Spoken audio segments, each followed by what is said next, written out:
হযরত ওমর রাদিয়াল্লাহু তাআলা আনহু মুসলমান হয়নি, তখনও তিনি মুসলমান হয়নি। আল্লাহর রাসূলকে অপমান অপদস্থ করার জন্য বের হয়ে গেলেন, খুঁজতে লাগলেন।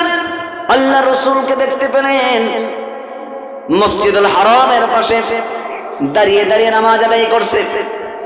হযরত ওমর মনে মনে চিন্তা করলেন, নামাজ শেষ হোক, তারপরে যা বলার বলবো।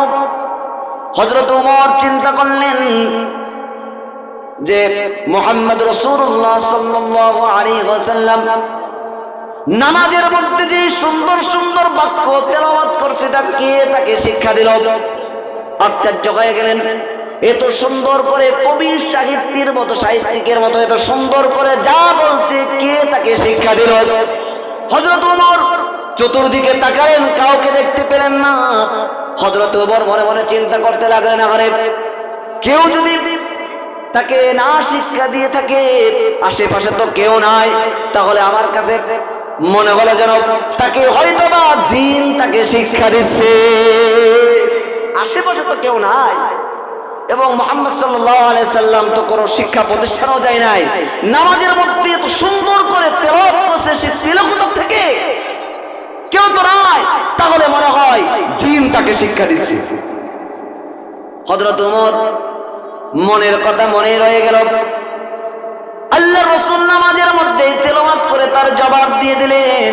তিনি বললেন, ইন্নাহু লাকুরআনুন কারীম। এটা বার্তা বাহকের বর্ণনা, এটা জিনের কথা নয়। হযরত ওমর আশ্চর্য হয়ে গেলেন, যদি জিন যদি তাকে শিক্ষা না দেয়, তাহলে হয়তোবা মুহাম্মদ সাল্লাল্লাহু আলাইহি ওয়াসাল্লাম কবিদের সঙ্গে মিশিয়ে গিয়ে হয়তোবা সে কবি হয়ে গিয়েছে, সে কবি হয়ে গিয়েছে।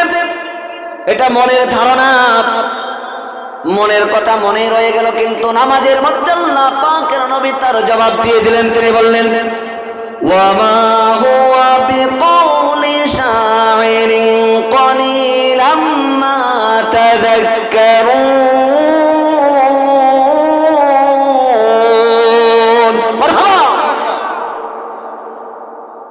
নামাজের মধ্যে জবাব দিয়ে দিলেন, না না, এটা কোনো কবির কথা নয়, তোমরা খুব কম লোকই ঈমান আনি থাকো, এটা কোনো কবির কথা না।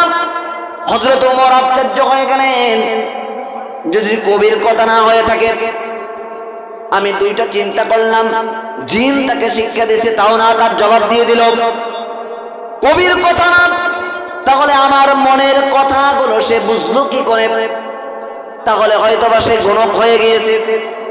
হযরত ওমর রাদিয়াল্লাহু তাআলা আনহুর এটা ধারণা ছিল। তৎক্ষণাৎ নামাজের মধ্যে আল্লাহর নবী তার জবাব দিয়ে দিলেন। তিনি বললেন, ওয়ালা বিকাউলি কাহিনিন কলিলাম মা তাযাক্কারুন।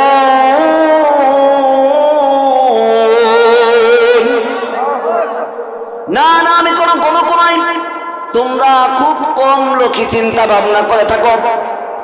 ইতিহাসের মধ্যে লেখা রয়েছে, হযরত ওমর বলেন, আমার মনে হলো যেন আমার পায়ের নিচেই মাটি নাই।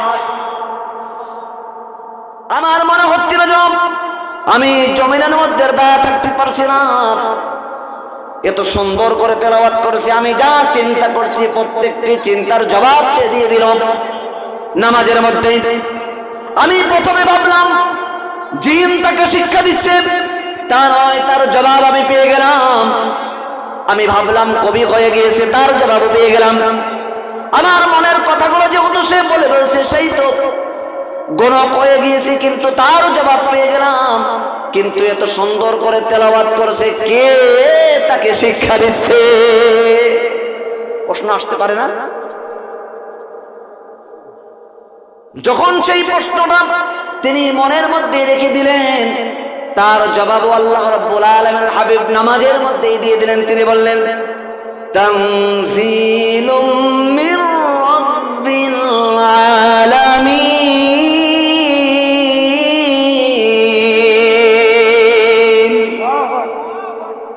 এটা বিশ্ব জগতের পালনকর্তা যিনি আমাদের স্রষ্টা, তিনি তার পক্ষ থেকে নাজিলকৃত বাণী, বলুন সুবহানাল্লাহ।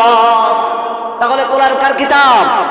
হযরত ওমর বলেন, আমার মনে হলো যেন আমার দিলের মধ্যে ইসলামের পরিপূর্ণ গাছ আমার দিলের মধ্যে ঢুকে গিয়েছে, বলুন সুবহানাল্লাহ।